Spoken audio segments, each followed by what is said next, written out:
So Year 9s, over the next 2 lessons, we're going to be having a go at the vampires reading paper. It's called Vampires just because all 3 pieces of writing that you have to read through and answer questions on all have a vague link to vampires in some way. So the way that we're going to do this, as I said, there are 3 pieces of writing. We're going to read through the first one and answer the questions based on that, and then we'll read through the second one and answer half of the questions on that in this lesson, and then we'll do the same in our next lesson that I set for you. So let's have a look then at the first piece of writing. So it's always really important whenever you get a reading paper to read the bit at the top. So it gives you some information about where the piece of writing has come from. So that gives you clues as to the audience and the purpose. So if we look right at the top of this, it tells us common vampire bats live in Mexico and most countries in Central and South America. They roost in dark caves and tree hollows and feed on the blood of birds and animals such as cows and horses. This article by Robert Ray Britt for the Live Science website reports on a new discovery about how they can move. So already we know that this has come from a website. We know that it's a Live Science website, so it's going to be quite a scientific piece of writing. And as you can see, just by looking at it, we've got the numbers 1, 2, 3, 4, 5 down the side. They're the paragraphs. And quite often when you get exam papers, you'll have the numbers of the paragraphs printed along the side. So it might ask you to refer to paragraphs 4 and 5 in a question. Makes it nice and easy to spot. So that's just for your help that we've got the paragraphs there. So the title of this piece of writing, and it does go on over several slides, Yikes, Vampire Bats Can Run Too. As if nature really needed to endow vampire bats with anything more unusual than the ability to fly and a propensity to drink blood, the creatures have been found to sprint along the ground too. All the better to sneak up on a victim, scientists say. The new study found fleet-footed vampire bats can break into a loping run on all 4s, at least when coaxed on a treadmill. Bad news for cows. Bats are the only mammals that fly. Scientists think that they generally stopped running long ago, as evolution gave flight capabilities to their forelimbs. Most species of bats, if asked to run, can do little more than flop around like a fish out of water. Vampire bats must have regained the ability to run, says Cornell University researcher Daniel Riskin, who led the new experiments. The skill might have been useful for chasing down small, swift animals that wouldn't sit still for a feeding event, Riskin told Life Science. Thing is, the common vampire bat rarely chases small animals anymore. Instead, it feeds mostly on dozing cattle that have been introduced into the bat's range, mostly from northern Mexico down to Argentina and Chile over the past few hundred years, Riskin said. In labs, a vampire bat will feed on anything, even a snake, but in the wild they prefer cows whose blood they drink mostly at night while the livestock sleep. Cows just seem to be the easiest, he said. The ability to run is not so critical when gorging on a sleeping cow, and therefore it's gone unnoticed by scientists, Riskin figures. Hopping is good when you're a bat slurping cow blood because cows are heavy and can kick or roll over and squash a bat, Riskin explained in a telephone interview. Onto the treadmill. Scientists knew previously that the legs of vampires were stronger than those of other bats, enabling them to crawl and hop. On the March 17 issue of the journal Nature, Riskin and his colleagues write, the common vampire bat, Desmodus rotundus, walks forwards, sideways and backwards and initiates flight with a single vertical jump from standing. Researchers still don't know exactly why they can walk. And nobody had ever documented bats doing the 4-yard dash. To study this movement, captive bats were put on a treadmill, safely inside a plexiglass cage and photographed. At slow treadmill speeds, the bats walked in a manner similar to mice. When the treadmill was cranked up, the clever little mammals dutifully kept pace, using mostly their powerful forelimbs to reach speeds exceeding 2.7 miles per hour. That's 1.2 meters per second. Bats with a little more room to manoeuvre can probably move twice that fast, Riskin said. For the record, a reasonably fit human can run much more quickly. The swift gait of the vampire bat is unlike that of any other animal, the study found. The scientists call it running because it includes a notable aerial phase. You might want to jog across the room with a nice spring to your step to understand what that means. Vampire bats, it seems, are over-evolved now that their prey are just lumbering cattle. It's as if they were designed to chase race cars, Riskin said, and they find themselves running after school buses. Bloodsuckers. A vampire bat's wingspan is typically 8 inches, though its body is about the size of an adult human thumb. It feeds on the food of horses, pigs, and on the blood, of horses, pigs, and even birds. The common vampire bat, Desmodus rotundus, prefers cows, however. The vampires hunt at night when other animals are sleeping. It doesn't suck blood. It uses heat sensors to find a victim's veins. Sharp teeth cut the animal, about like a shaving nick, and the bat simply laps up what oozes out. A chemical in the bat's saliva keeps the blood from clotting, so it keeps flowing. A blood-thinning drug developed from vampire bat saliva helps prevent strokes and heart attacks. Another chemical numbs the victim's skin so it won't wake up. They sit there licking the wound for up to half an hour, says Daniel Riskin of Cornell University. A bat will drink about a tablespoon of blood in a sitting. Vampires have attacked humans, but such reports are rare.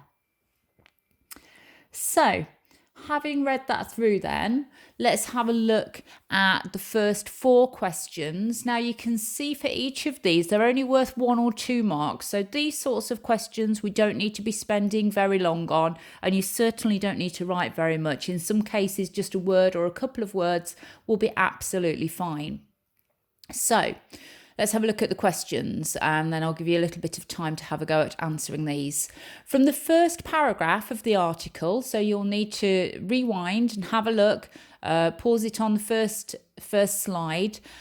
Write down 3 things a vampire bat can do. Question 2. How does the title of the article grab the reader's attention? Explain one way. Number 3, look at paragraphs 5 and 6. Explain one way in which the writer links these paragraphs together smoothly. Support your answer with a quotation. So you need your answer and a quotation there for the 2 marks. 4A, from the first 3 paragraphs, write down a phrase which tells the reader that vampire bats can be quite fast. And 4B, write down a word from the section on the treadmill which suggests that cattle move slowly. Okay, so you should probably give yourself 5-10 minutes at the very most to have a go at answering those 5 questions. So I've just put it back on the first slide again so we can go through the answers to these questions. Question 1, from the first paragraph, write down 3 things a vampire bat can do. Well, they can fly, drink blood, and run or sprint. You would need all 3 of those to get the 1 mark there.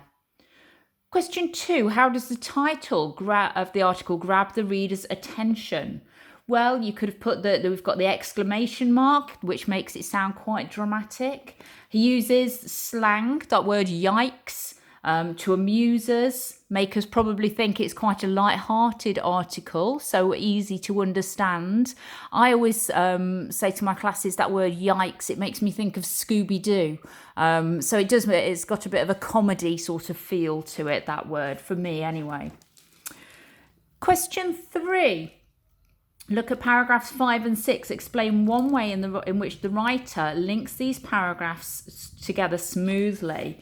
Well, he starts paragraph 6, and I'm just going to show us paragraph 6 because obviously that's on the next slide.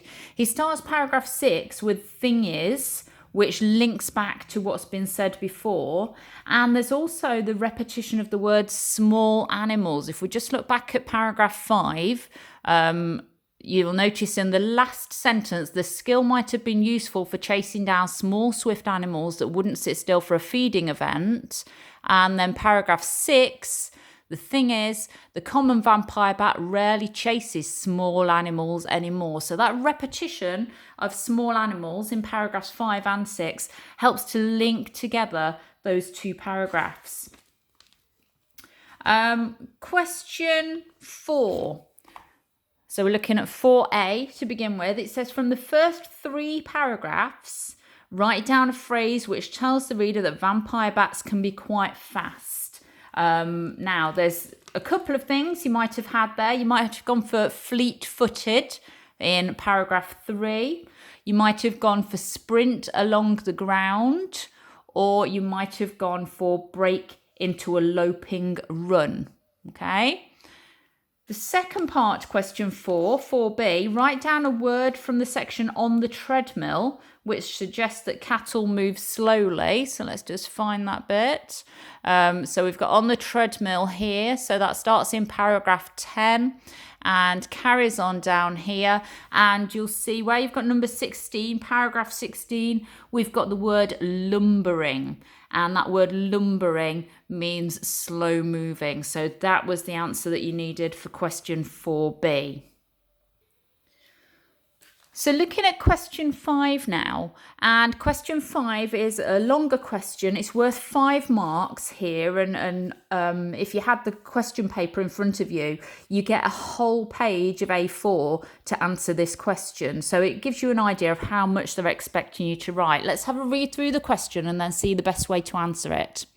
In the whole article, how does the writer try to make the information interesting and easy to understand for the reader? You should comment on the way the article is organised, the writer's use of informal language, and the comparisons the writer uses. Okay, so that's the question you'd got in the book or in the booklet. You've got the question and then those 3 bullet points telling you things that you need to write about.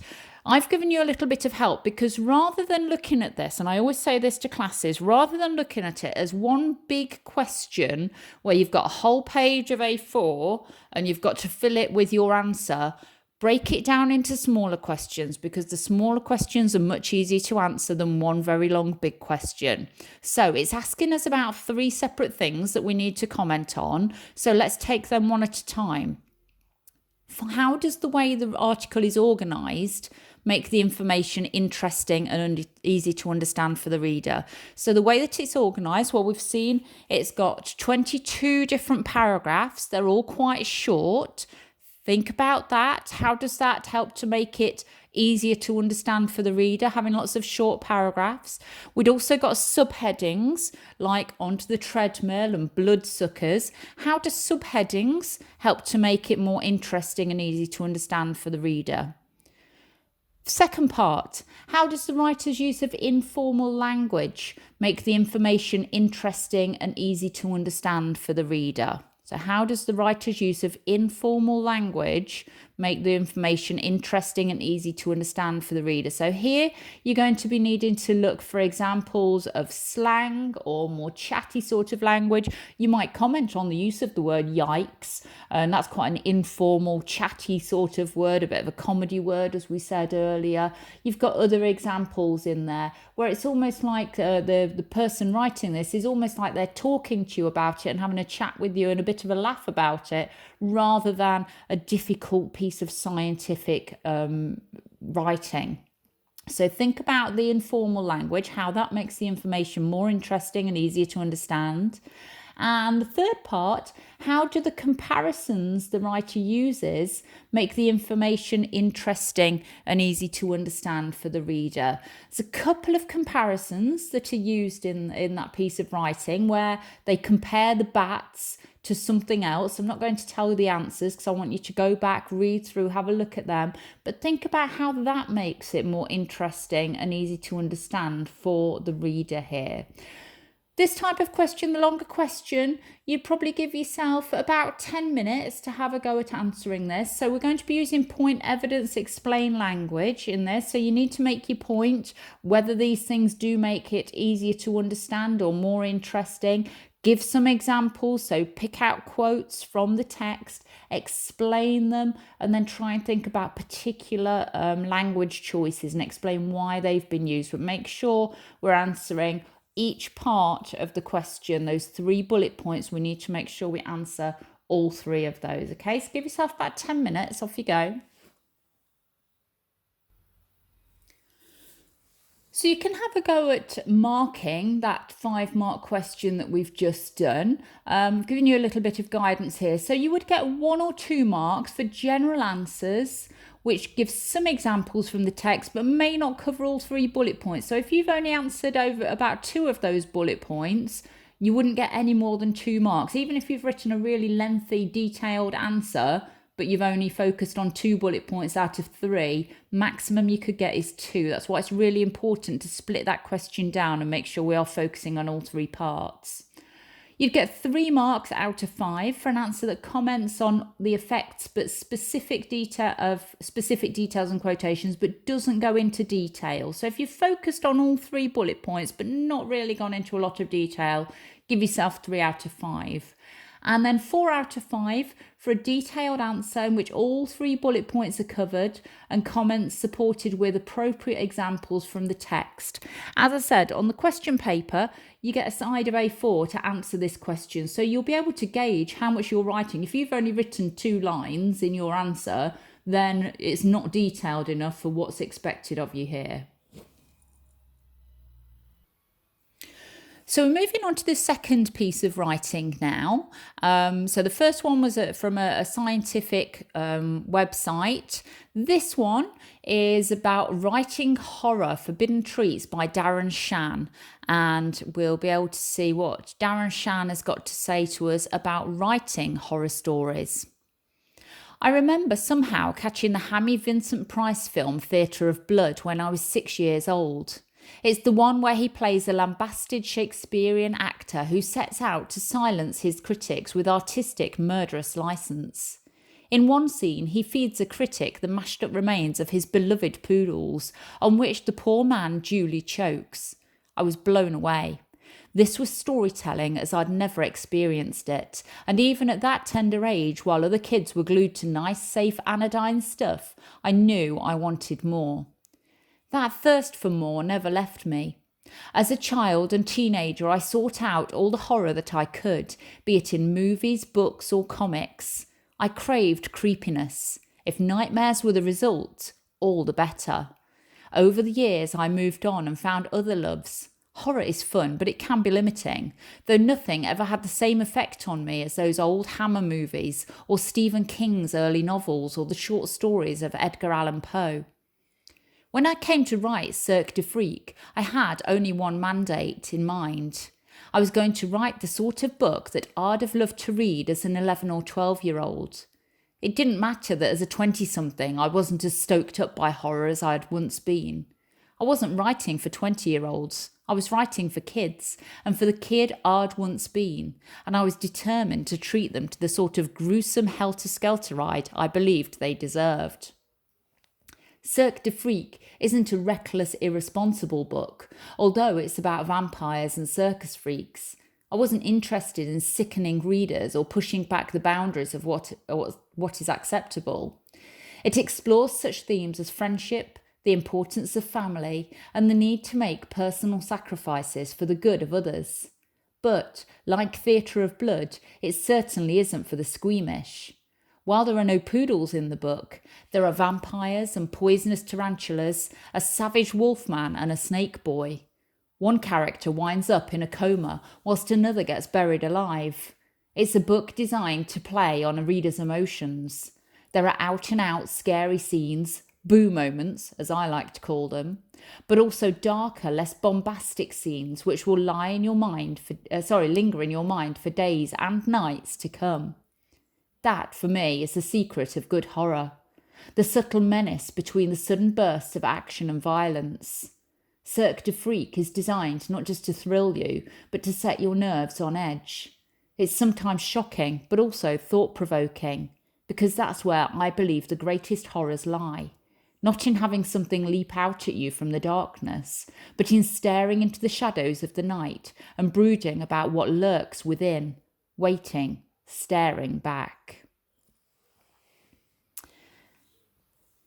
Okay, so 3 questions that we're going to have a go at now. Again, they are shorter questions. There is a longer question based on this piece of writing, but we'll leave that until our next lesson doing this reading paper.